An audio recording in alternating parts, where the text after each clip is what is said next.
At Boyer RV Center, we have a huge selection of RVs to choose from and a service department to handle all your needs. We keep proving there is magic out there, and you'll find it at Boyer RV Center.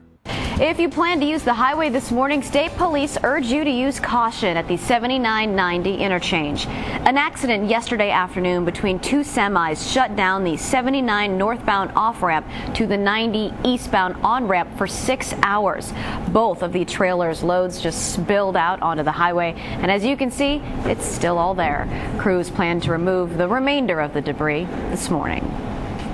The lead researcher for the John Kansas radio wave generator is in Erie today, and many hope his visit leads to exciting news for our region.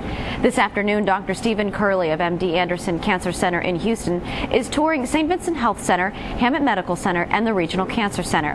He is here to ensure the procedures and people are in place for clinical research.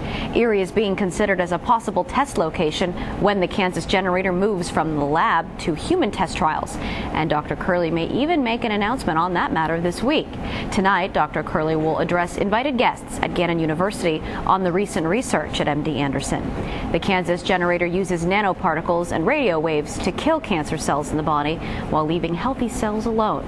The technique has proven successful in the lab on live animals. 2 Ohio men will be in court this morning charged with kidnapping a Cleveland man. But police believe more charges are coming as they continue to search for the victim in an Ashtabula campsite. WSEE Newswatch reporter John Trainer has the story. It's an unassuming campground in the middle of Ashtabula, Ohio, but members of the Cleveland Police Department and Ashtabula Sheriff's Department think it could be much more. They're searching today for the body of Cleveland resident John Maruschek, who went missing back in July. Well, he asked us to search for possible body parts, and that's what we were doing. And we were down there using rope patterns for searching. And if we were, like I said, if we were going to find anything, all we found was rocks and there's a mud bottom. The property is owned by the Wolf family and used by 19-year-old Aaron Wolf and 26-year-old Alex Wolf as a campground. The two are now in police custody, charged with the felonious assault and kidnapping of Maruschek. Police say investigative leads brought them here, where they hope to find any sign of the missing man. For neighbors who knew both the Wolf boys, it's a shock. Just like I told you, they're so polite and everything, I couldn't imagine them doing anything. Fred Williams has seen the Wolf brothers use the campground for the past 5 or 6 years. He's never had any problem with the boys, but tells us hearing gunshots and seeing fires was common. And they'd go back there and shoot. Very polite, very nice family.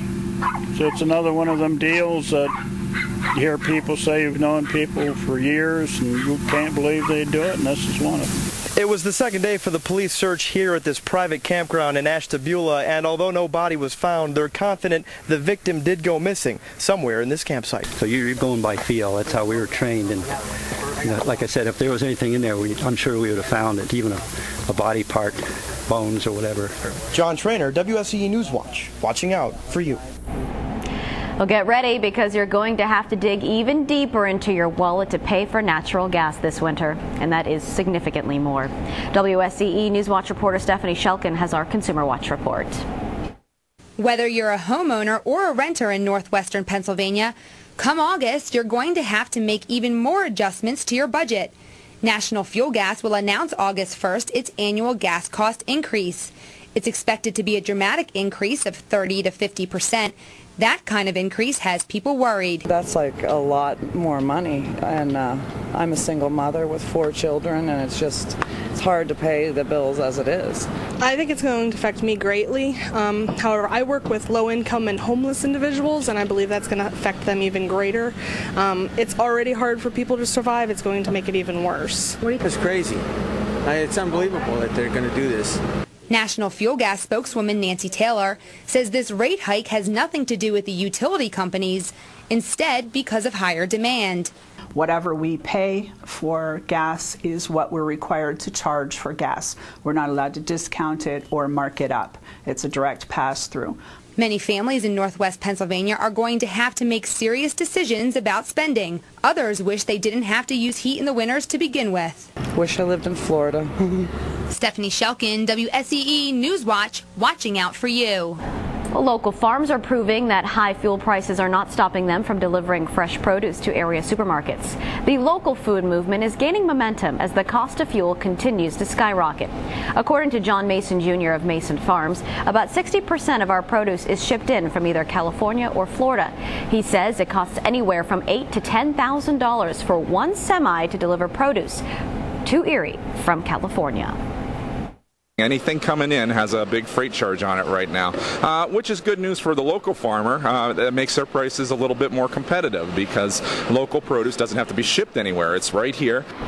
Mason says he hasn't seen as much produce shipped in from out of state this season as he has in the past, most likely because of the high fuel costs. Now, on the other hand, crops out in Northeast are under attack by Japanese beetles, which could prevent some local growers from selling their produce.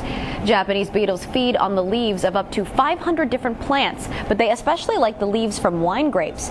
Without the leaves, the grapes cannot ripen or produce enough sugar, and processing plants like Welch's won't accept grapes with less than 15% sugar content.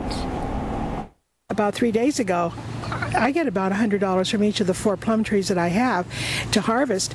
And when I saw those beetles, I thought it was the locust. The plague from Egypt was being visited on us. Farmers are doing their best to control the problem, but even so, the beetles seem to have the upper hand. They're only expected to be around until mid-August, but by then the damage will already be done.